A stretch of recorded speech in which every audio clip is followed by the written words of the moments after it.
the whole duration of that film, I actually worked on it for 4 years on and off. There was times when they took the shoot to New Zealand and I took like 6 months hiatus. But overall, it was like a 4-year journey on that project. And I'd already been, portraying Jake Sully, to being an alien, learning. I was also a lot of the background Navi.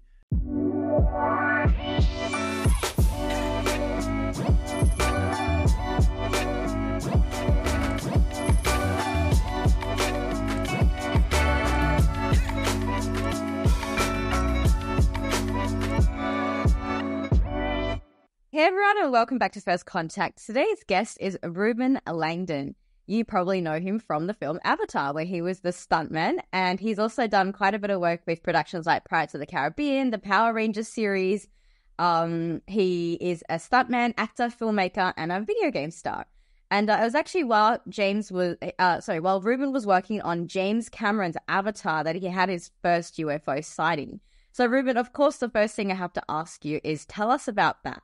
Well, I think compared to most people, it's a pretty underwhelming experience. It was my gateway into this world as far as the research and everything else. So for me, it was the experience, and I've had much more extravagant, greater experiences and contact experiences since then. But it was pretty simple. I had been working, about 2007. I'd been working a couple years on Avatar. The whole duration of that film, I actually worked on it for 4 years on and off. There was times when they took the shoot to New Zealand and I took like 6 months hiatus. But overall, it was like a 4-year journey on that project. And I'd already been, portraying Jake Sully, to being an alien, learning. I was also a lot of the background Navi, doing a lot of the stunts for them when they're getting blown up or falling off the horses or attacking the soldiers. And I was also soldiers. I wore many hats on that project. But I'd been sort of, I guess, working and talking about ETs amongst my friends. I became aware of the Dr. Stephen Greer's Disclosure Project because YouTube had just come out, and it was sort of a conversation that we were having on set with some of the other actors and performers. So it was in my awareness. And then I had that day where in a clear blue sky in the middle of the day, I saw a lot of these little white, looked like almost like stars in the middle of the day, if you can imagine, almost like in my background here with these little white specks. And there was, I guess what we could call now a fleet of them in the dark blue sky in Burbank, California. And I was mind blown. I was like, wait, am I seeing a UFO? I was questioning my reality at the time. I'm like, what is going on here? What is happening? And after about 40 minutes or so of just constant staring at this cluster of star-like objects in the blue sky, they started to disappear one by one until there was just one left. And I was like, I've got my eyes on you. And then it went away. And I was mind blown. I went and told all my friends the next day. I was on set back the next day on Avatar, and I said, I saw these UFOs. It's crazy. Our reality is so weird. And I remember thinking at the time that it was just going to be this worldwide event, like everybody saw it. I just thought everybody saw it, and now we're in a new paradigm was sort of my what I thought was going to happen. And then the next day was crickets, nothing on the news. And I was starting to question, it's like, wait a minute, did I see what did I see? Why didn't other people see it? And then that's when I started really researching and going down the rabbit hole of, what is our reality? What is this UFO phenomenon that other people are experiencing? And then looked up Dr. Stephen Greer and then actually joined some of his C5 experiences in like 2010 and whatnot. And that was by the start of my journey down this UFO rabbit hole. Oh, I love that. Okay, so my first thing that I have to get into is I've had this theory for a while, probably since the first Avatar movie came out, that film is somehow channeled. Like, I don't know where James Cameron gets his information from, but it's not from this planet, right? Well, he's publicly said he it came to him in a dream. And Right. Yes, and I have heard him say that as well. And then it makes me wonder, where is that information coming from? And actually, recently, the event that you and I met at in Sedona, there was another lady there, Marilyn, who channels a being called Zaza. I think she was situated in the same corridor with you, because you had your booth and then she had hers just down the column from you. And she was at the contact event that we all did in Sedona on the Monday night after the conference finished. And right. That was a really profound experience, which is a longer story in and of itself. But essentially, one of my starships came through and her beings came through. And one of her beings came to me in a dream. And it looked like the Navi. And I was like, hold up a second here. So I just started, piecing these things together in my mind and going, well, okay, there's this being called Zaza. And I forget which planetary star system he's from, but Marilyn would know that. But Palladian, I think he's Palladian. I've interviewed him, actually. Oh, yeah, okay, right. The Palladian, but with Elven. They were like a Palladian combination. Yes, beautiful. And it looked like the Na'vi people. I mean, there was too much coincidence there for me. And of course, these things happen a decade apart. The film comes out, I have this theory, and then it was only this year that I met Marilyn. And then I was at this mind-blowing moment where I thought, geez, is there really this, is there some sort of connection coming through in that? I mean, we're just sort of speculating here, but do you think there could be some connection in that? Oh, absolutely. There's no doubt in my mind that there's connections to our dreams, to how we receive information, to inspiration.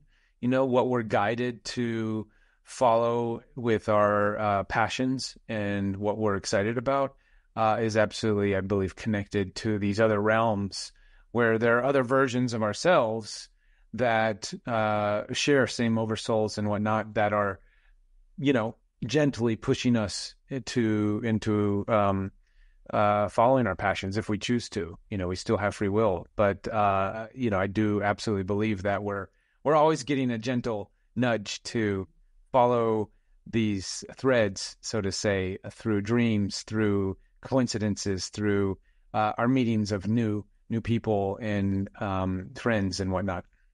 Yeah, I love that. And I see that even with Star Trek and, a lot of those other sci-fi things, which ironically I don't watch most of them, but when I saw the logo for, I think it's Star Trek. You have to excuse me for not knowing my sci-fi very well, but it's that kind of A symbol. And then when I looked at that and I thought, okay, I mean, that just reminds me of the Ashtar Command. I can feel like that is their logo. So I mean, if he got it in a dream, cool. But yeah, I have to suspect that there's probably something more to it just being a dream. So yeah, I just find that very fascinating. Now, I want to know about some of the more, I guess, tangible experience. That was very tangible, but you said you've had some bigger experiences from there. What's the most profound sighting and experience that you've had? Well, I've become sort of an avid CE5 partaker, I guess you could call it that. What's the terms? Partaker, participant, and often leading CE5 expeditions. And CE5 is, Dr. Stephen Greer coined the term Close Encounters of the Fifth Kind, where, as you joined on that Monday event, where a group of people gather in a circle and usually hold a meditation, and it's has to do with sending out intention to make contact to our star families. And so I've been doing that over the years quite regularly, and so I'm and almost every time I get some sort of lights in the sky or download per se, information, and in some cases, depending on the group, there's more profound, tangible experiences, and then there's as opposed to others. However, to date, I should say my most mind-blowing experience that I've had is I had a visitation from a mantis being twice, and the second time was after going out and sort of having a meditation. I used to live in Big Bear, California, and having a meditation at a very sacred place called Eye of God. It's a giant crystal structure that just sort of sticks out in the Serrano Indians. used to do ceremony there and had a very sacred place. And the energy is quite palatable. You can feel it when you're there. So I was out there, and then on the drive home, my teeth started clicking and clattering, and I was like feeling kind of funky. I was like, what's going on? Something's here. And a week prior in a meditation, I had seen a very clear vision in my mind's eye of a mantis being, the typical sort of praying mantis looking characters. And I just kind of like, oh, that was interesting. And wow, it's so clear. And I've never, and I usually don't get those clear images in my meditations. It's, I get hints and ideas, but it was very clear. And I was like, wow. And I took notice. And a week later, and it was also happened to be a solar eclipse that day. So I was out at the Eye of God, sort of doing a bit of a ceremony, you could say, or meditation with some friends. And on the drive home, I was getting these clickings and clatterings with my teeth and feeling kind of, I don't know, buzzed in a way with energy, like going through my body. And I got home and I told my friends, I said, I got to go lay down. Something's off. I just kind of don't feel well. And then, and I just laid in bed and I perceived to get zapped. I could just feel a lot of energy running through my body. I was kind of flopping around like a fish. And I got very clear images and details and contact from a mantis being. And I didn't have my eye open, so I couldn't really see if anything visually in my room. I did from time to open my eyes, and there was nothing there. But in my mind's eye, again, in sort of this meditative state while flopping around, I received a lot of information in a sort of a telepathic dialogue with this being that was giving me all kinds of information, basically answering a lot of the questions I had about creation, about, those beings, what their role was.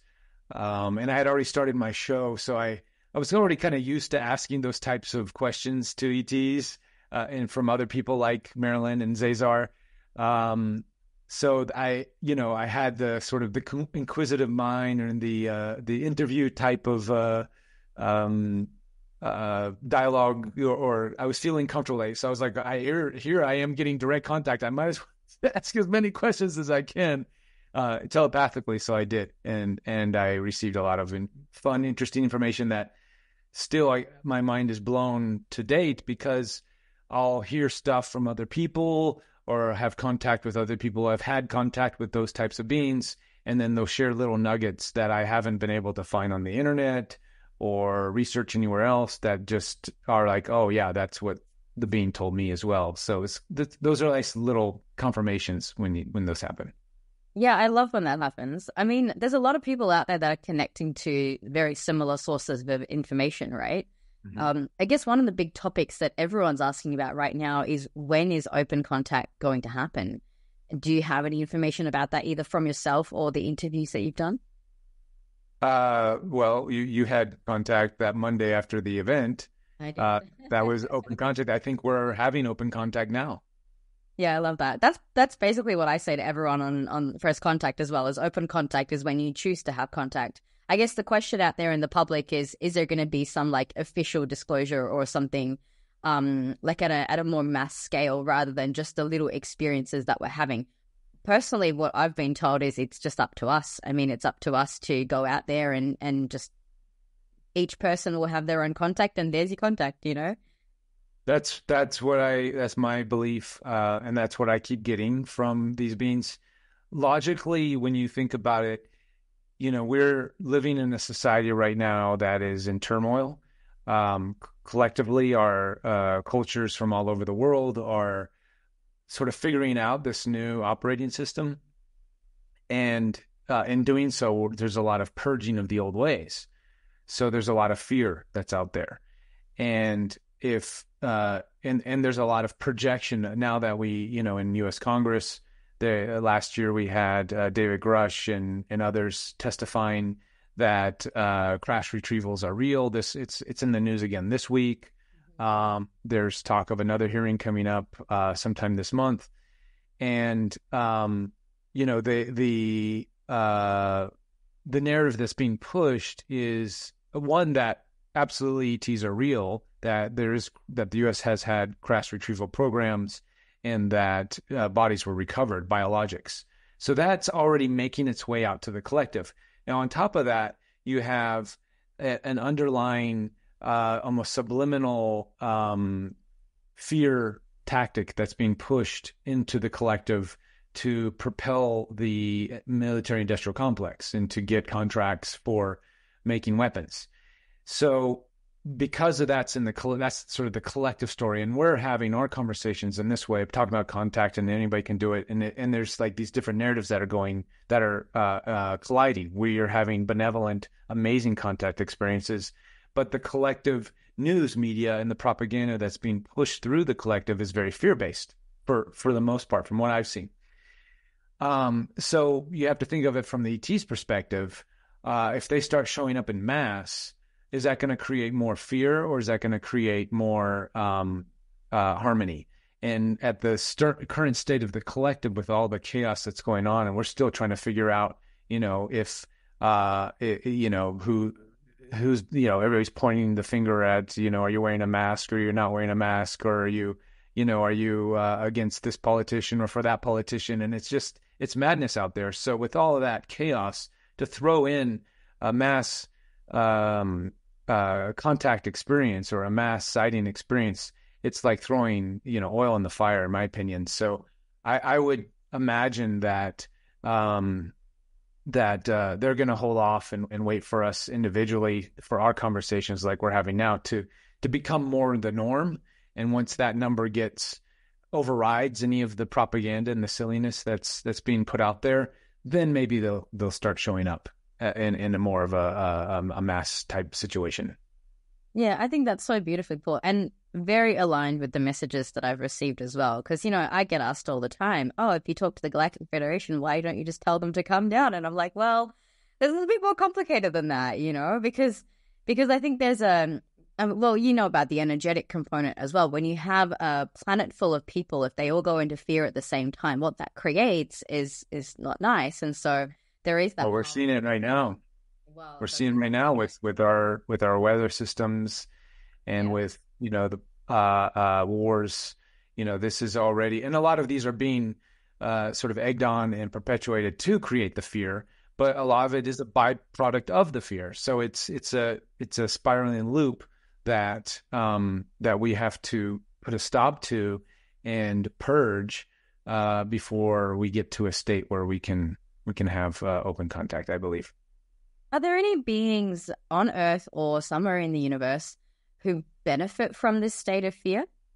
Oh, absolutely. Look at our political situation. Look at our monetary situation. Look at how much money was made during the pandemic when it came to the pharmaceutical industrial complex. Look at it. Look at all the money that's being made from the military industrial complex and the bombing of citizens from around the world, and perpetuating a fear. Whether it's the democracy is being taken away from the people of Ukraine, to fear of terrorists that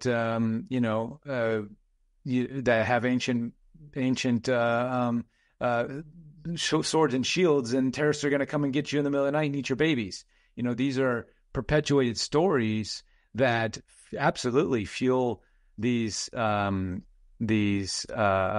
individuals and groups that feed and grow their harems, so to say, through the perpetuating of fear. So and with that comes a whole dark arena of when you get into the human trafficking and child stuff. There's a whole other element there. But yeah, absolutely, there are beings, human beings, not just other beings, and usually behind those human beings, there are darker entities that are feeding off of those perpetuation of fear. Right, yeah. I think with the awareness of that, I mean, what can we do about that? It's very easy to say, okay, let's all just be love and light and and, we'll make it go away. And to some extent, I mean, there's a lot of truth in that.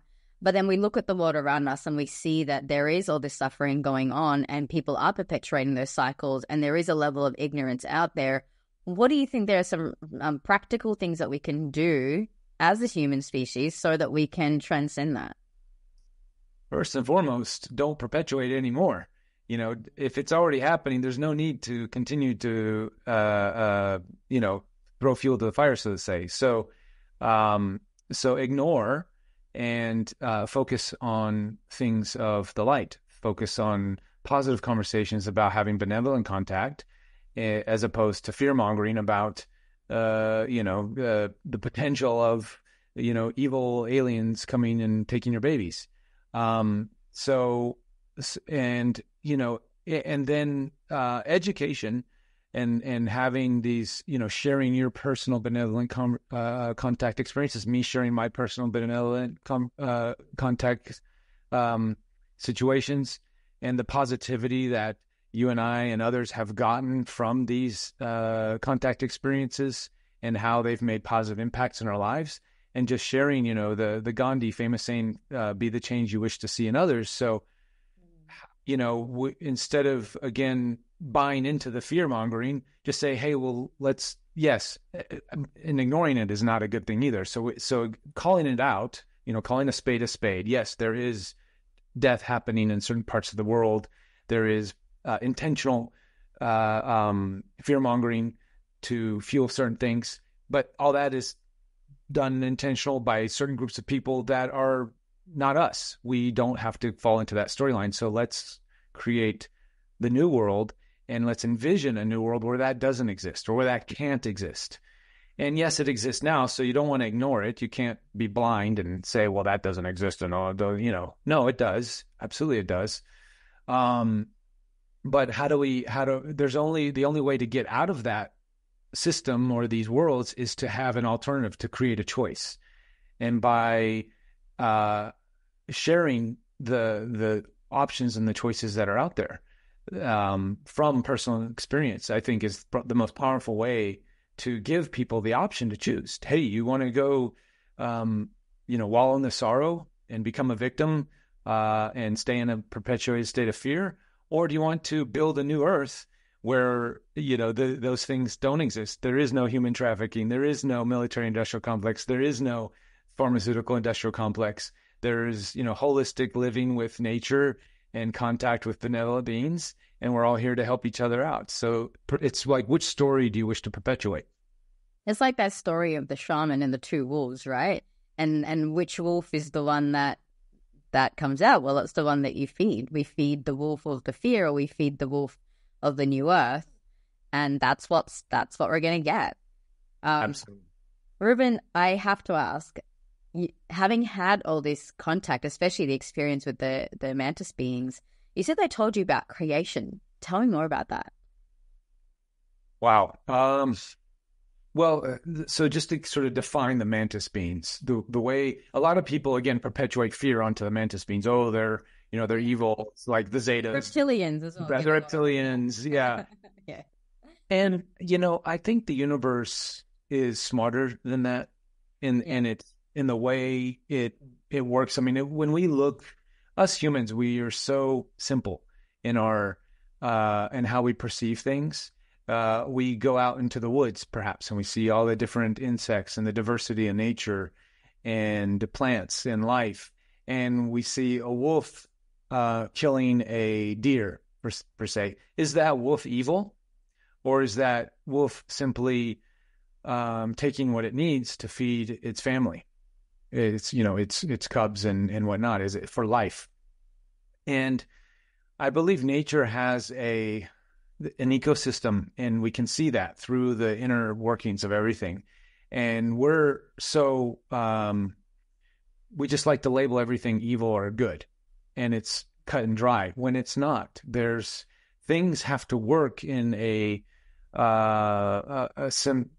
symbiotically. I don't know what's the word I'm looking for. I've been living in Japan the past couple of weeks now. My mind has shifted over to Japanese word for that. the English isn't coming so fluent as it used to, but there's a lot of everywhere in nature, there's a symbiotic relationship, and when those ecosystems are thriving and flowing, then more life is created. So, and just because one aspect of that may inconvenience us as humans, we call that evil. So, the what the mantis showed me is that they are the facilitators of desire. They work behind the veil of the matrix of our physical matrix and how we experience our life through light codes and a lot of sacred geometry and how that gets condensed down into matter. And they are masters of frequency, so they can see. Let's say the example I like to give is if you have, so for example, you're in Australia, I'm now in Japan, I was in the States, but we're giving off a specific frequency that the mantis beings can, from their super wide view, can see these little red dots. There's a frequency and there's a frequency. And we know how through quantum entanglement and how like frequencies like to attract, the law of attraction. So what they will do is they will create the circumstances and synchronicities, for example, to have, if you're driving down the street and the light goes from green to red, so you go at the right timing to get, but maybe it's not the right timing, so maybe you need to stop and wait 5 minutes to get to the next light, so this person will get there to meet you at the exact same moment, so you both arrive at the convenience store at the right time to get that meeting. Those little, they're like, from what I was shown, was they're like little operators with like, okay, this light needs to get to this light, so we're going to tune and tweak all the little things that need to happen to make these two frequencies or red lights that are maybe giving off, so then they can have the meeting to make it happen at the right time. And I know we've been trying to make this meeting happen for a while, but I was moving and all that stuff, and the universe, the mantis beings being part of the orchestrators of this universe, the facilitators of desire and matrix manipulators, are constantly tweaking and tuning to find the right timing so it's the best benefit for all, if that makes sense. So and again, our little monkey minds down here, it may seem like, well, I want to have that now, but maybe that's not going to be the best for all of life and creation and all of the different things that are happening in the moment. So what we do in our monkey minds is we call that evil, because I can't have my thing right now. That's evil. No, that's just the universe and how it works. And we have to like stay in tune to all the different elements and surroundings, because the ego wants to be just me, but there's so many other aspects that are happening here in this experience that the mantis are helping to facilitate, including, for example, we've seen many contactees have talked about seeing mantis beings working with reptilians. Many have talked about seeing the mantis beings working with zetas and grays. Many mantis beings work with angelic figures as well, and with Palladian types or the tall whites or whatever. So they're not exclusive to one side per se, and they are helping facilitate the desires of all the beings and find that harmony so everybody gets a piece of the pie and it syncs up so it's in the best benefit for all different players so they can get the evolutionary growth that they need to have, if that makes sense. Yeah. Well, I mean, look, I always ask the parking fairies when I need a parking spot. Who do you be asking? Exactly. Just being there you go. Hey guys, come on, man, get that light to go green so that I can get the parking spot. I'm sure those fairies and the mantis they're hanging out and talking. They're in cahoots, right? So one of the things that they did tell me too was the reptilians actually look to the mantis beings, how we look to angels, sort of archangels to help us, guide us and go through our lives. They appear to reptilians in sort of an angelic way. And many humans who have contact with mantis talk about an angelic type feeling, benevolence, of unconditional love, and winged sometimes. Mantis have wings. So I think I think they show up for us in different ways, depending on the individual and their belief system, and also the civilization, perhaps. But I do think they have a very similar role to angels. Yeah, that's really beautiful. You also mentioned the interaction briefly with the sacred geometry and the frequencies.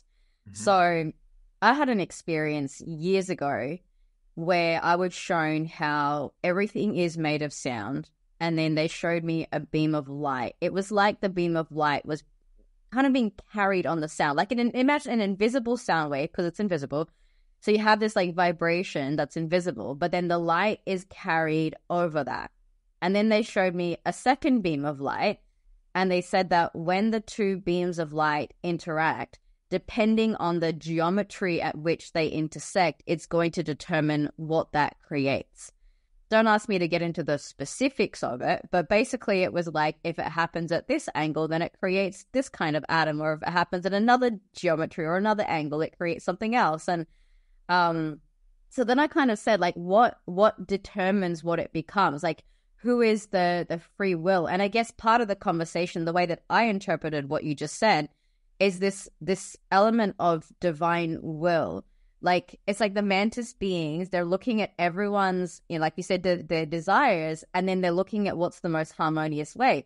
The best way that I can describe that, well, that sounds to me like the harmony of the divine will, like when everything comes into unity together. And some people, that's really essentially what a lot of people call 5D consciousness, right? When we're in that 5D space of unified field consciousness, and what is in alignment for one person is also in alignment with another person. And so I wonder if there's a connection between, what's happening in the 3D with our collective thoughts down to that molecular level of creation where the beams of light are interacting, and the piece that tells it how to do that, could that be divine will? I mean, that's a great question to ask. Really. I from all of my questioning of the ETs and diving down all the rabbit holes I've been down, I would say you're absolutely spot on with that. Right. That's so cool. I just had that experience years ago, and it's something that's really sat with me. And at the time, that couldn't really make sense. I mean, sure, you've had these experiences as well, right? Where they show you something, and then years down the track, it makes sense, and you go, oh, right, that's that thing that they were trying to show me.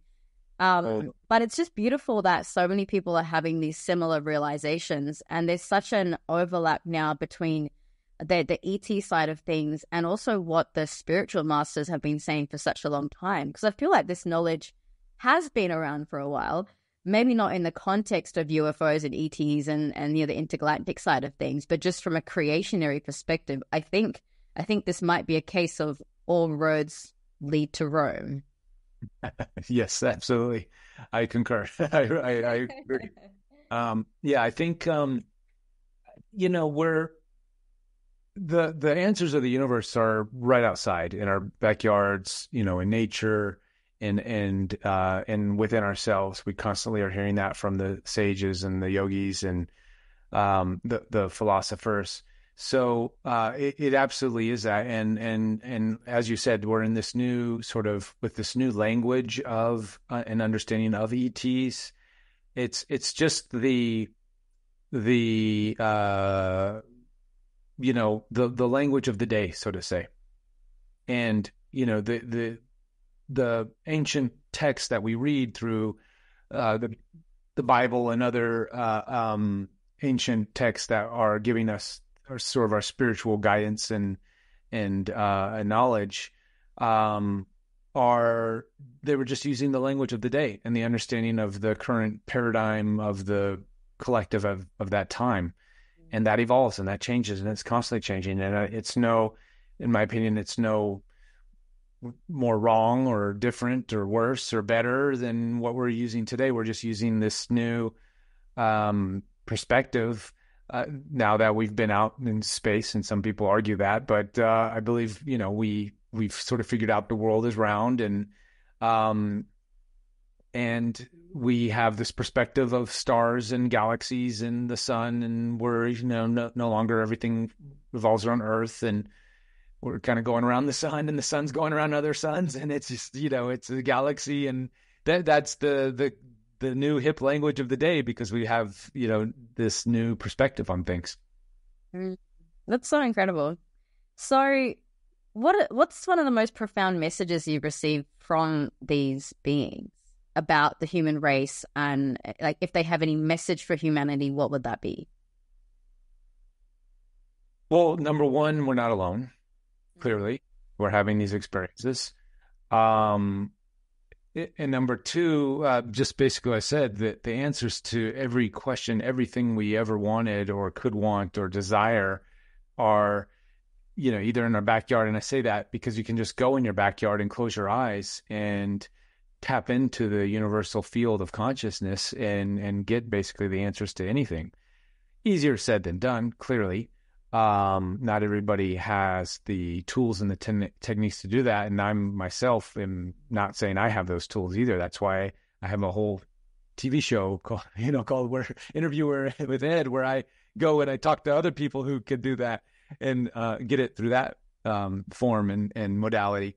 But in my own exploration into different modalities of meditation and breath work and medicine ceremonies and whatnot, I've been able to access a lot of information, and it's been profound, life-changing, and it never ends. We're always course correcting. We're always figuring things out as we go. If anybody says they have all the answers to the universe, I would run the other direction.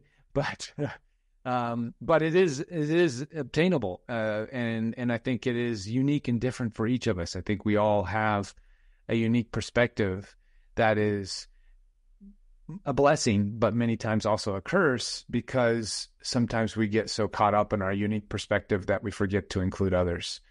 So that's I think just the basic gist of it is, we're having this beautiful human experience, and embrace it and enjoy it. And in the moment, from moment to moment, yes, there's a lot of suffering and sort of harsh situations on the planet, especially now.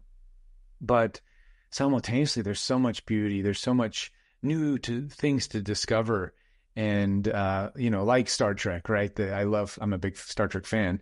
And I love the slogan, to boldly go where no one has gone before, to seek and out and search new life.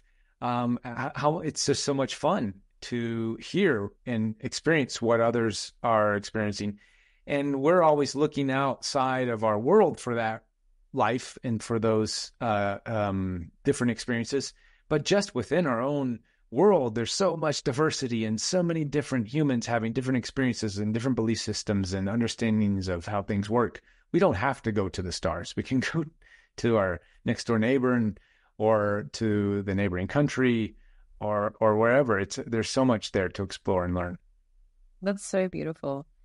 So you have quite a bit of involvement with, Hollywood, the media sort of space. Do you think they're going to release something that is not so fear-based? I mean, Avatar was incredible, but it was still, war, and it had that kind of theme to it. And I've had this vision for a long time that, because, I mean, you probably know this, Reuben, whatever you watch, whatever you consume, when you view something on a TV, a movie, your brain processes that and can't actually tell the difference between whether it's real or not. Every image that it sees, it perceives it as real. And so even when we're watching a movie, when you have millions of people watching these movies, if they are violent or if they are, fear-based, we're creating that vibration. And I see the media as having a really pivotal role. If they decided to put essentially the film or journey of ascension out as a movie and everybody watched that, we'd literally program ourselves into that new earth very quickly. Do you think anyone in Hollywood has a plan to do that right now? Oh, I think a lot of people do have that plan, and a lot of people want that to happen. But we have to look at the structure of how Hollywood is set up and how these different agencies, just like going into the pharmaceutical and to the military industrial complex, they're they're thriving because Hollywood and the media propaganda is so intertwined with those institutions.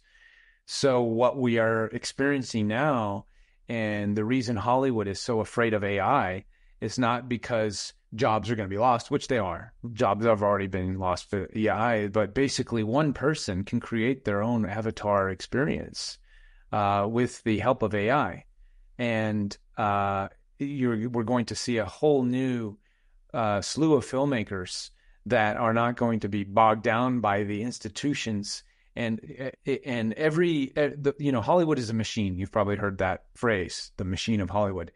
And there's a lot of steps along the way of Hollywood that are barriers to keep certain messages from reaching the masses.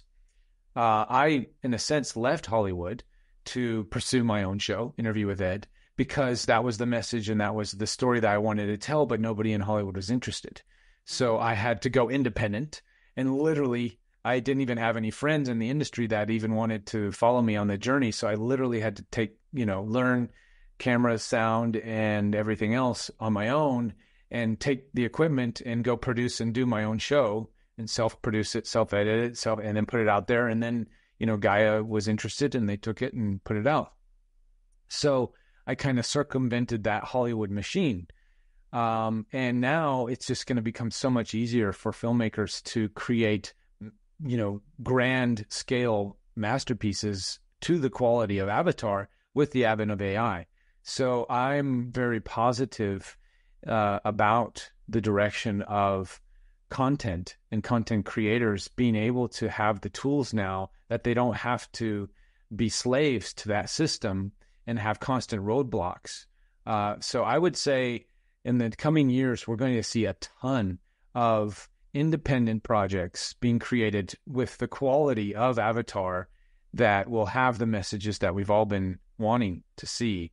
They may not have the distribution advents in the beginning, but now that through YouTube and other self-distribution platforms, we have podcasts, and the whole paradigm is getting smashed to bits with this content creation becoming easier for the individual to create and not have to go through all those steps. So I'm super excited.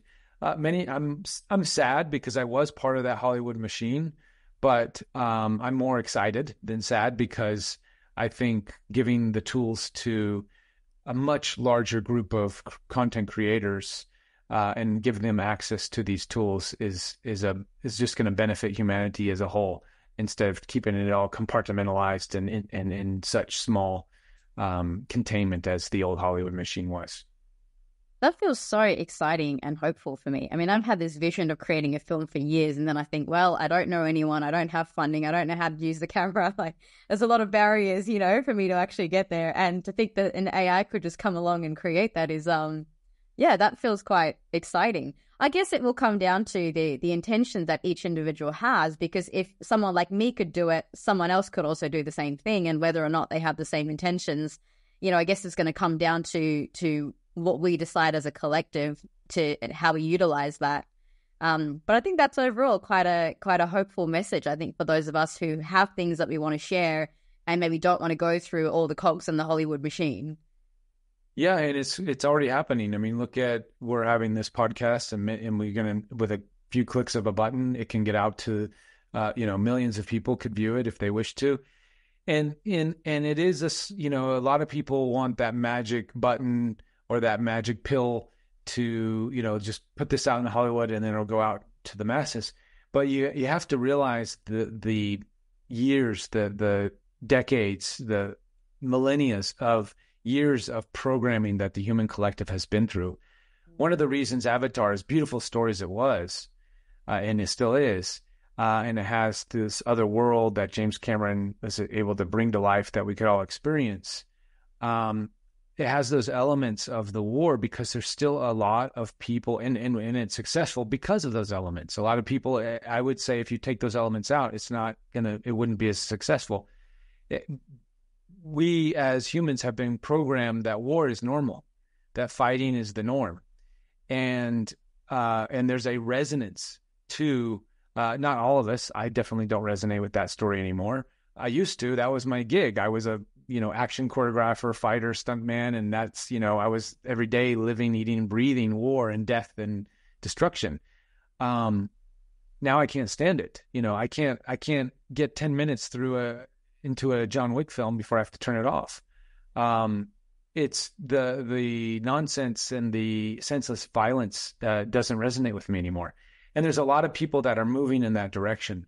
So we will hit a period where there will be the collective consciousness no longer resonates with those stories, with those war stories, and where we can have an avatar that just focuses on, swimming with the whales and, interacting with the alien life forms and in a positive, interconnected way. So we'll get there, but it is a slow moving boat, and we just have to be patient. Yeah, well, I can't wait for that day to come. I don't watch a lot of, reality TV or anything, but if someone gave me a show that was just beautiful and you go hang out with the whales and then you go travel in your Merkaba light body to another planet, I would watch that show. Absolutely. Me too. Maybe that's what we need to make. What's that? Well, I think that's what we need to make. So if there's and that was my whole, desire to create my show was, I was like, why is not everybody interviewing these ETs and getting the answers to the universe? Like, I can't believe nobody's done this yet. So I was like, well, if nobody's going to do it, I'm going to do it. So that was, my inspiration. So usually that's where, I think you're tapping into something right there. You just wrote your script for your show. Oh, I haven't. I've had it for 2 years. I just don't know how to produce it. Well, I would definitely look into some of these AI tools that are coming out, because literally we're getting closer and closer to the day where you can, if you have a show written in writing form, you could literally input it into the AI and it'll spit out a movie. That's coming very quick. That's so cool. I love it. Reuben, last question before we jump off. When was the last time you connected with these mantis beings? Oh, let me see. I did have, I think unconsciously I'm probably connecting to them way more than I know, through those little synchronicity, little nudges and things like that. But I did have an ayahuasca experience a couple years ago where they showed up in the room for me, and I could see, eyes open, visual shadows of their beingness. I guess they were very tall and big, and I was like, how do they fit in the room like this? But I would say that was definitely another sort of those contact experiences under the influence of ayahuasca. But there was another person in the room that I got a download the night before to play certain symbols on a symbol on a giant gong. Mm. And he showed me, and he's like, Reuben, do you know what this is? And I said, yeah, that's light language. And he goes, well, what do I do? And I said, well, maybe you should draw out the light language or play it on the gong. And he used the little mallet, and he started doing that. And when he did that, these mantis beings showed up in the room. I didn't get any specific information other than just more details of, how they were working with the people in the room during the ceremony and helping them purge things that weren't serving, and, why we were collected there. It was more of a personal thing for the people in the room, but it was interesting to see how they showed up at that time. Yeah. Well, just the reason I ask is they're here right now. They've been tapping me on my shoulder for the last 10 to 15 minutes of this. Oh. So I'm like, I don't know if you're aware of that or if it's like just me, but I think they're trying pretty hard to get through to you right now. Okay, I'm kind of stubborn in a lot of ways. I'm not super sensitive. I say this, and I'm working on it, but I'm not super sensitive on these things, and I think it's intentional for me so I can go dive deeper and try to go deeper into understanding things. Because if they were always there just telling me things, I might get distracted and lose my focus. But that's cool. Are there any messages that you're able to tap into? Let me see what there's. Other than I need to open myself up more to more. It's basically that. It's basically like yeah, it's along those lines of they want you to connect. Okay. And I don't even normally connect with the mantis beings. I think this is the first time actually that I've connected because of your connection with them. Because I have my own groups that I connect with. Let's see, what else do you want to say? It's just we're here for you. We want you to meet us. Actually, it's a very specific message. They're saying there's going to be a meeting soon. Okay. And for you to keep your eyes open for that. Awesome. Yeah. I don't know what nature that is, but I feel like it's going to be quite a tangible experience for you. Awesome. Well, I just moved here to our new house in Japan, and we're in the countryside, and I'm excited to get our sort of home affairs situated so I can spend time to go out into nature and be with the different beings. So, is there a forest nearby? Oh, I'm looking right through my window right here. There's a big forest. They're showing me that they're going to meet you in that section of the forest. No, excellent. All right. Well, thank you, Reuben. It's been a wonderful conversation. And where can people find out more about you and follow your current projects? Well, the easiest is interviewwithed.com or .org. It's all one word, and that's just my show website. And through that, we have lots of different portals you can go off and explore. We have a membership portal that I basically do every week. I do interviews just like on my show. We do it live on Zoom, and then our members can tune in and ask questions. I also do a thing on Fridays called Langdon's Lowdown, where I sort of go through all the nonsense in the news every week and sort of break it down and try to give a different perspective as opposed to the fear-mongering and propaganda that is usually being pushed through the news cycles. I try to, look at it from this lens and from that lens and try to take the widest view possible to sort of let go of all the fear that comes with it and look at the trends. I'm a big advocate for new technologies, cryptocurrencies, and, to steering the ship in the direction of the new Earth as much as possible. So trying to help people focus on the things that they want and let go of the things that aren't serving and don't want. Beautiful. Thank you so much, Reuben. So everyone who's tuning in, go check out Interviews with Ed. And if you enjoyed this episode, make sure you give us a like, subscribe, and share with all your friends. And we'll see you guys next time on First Contact.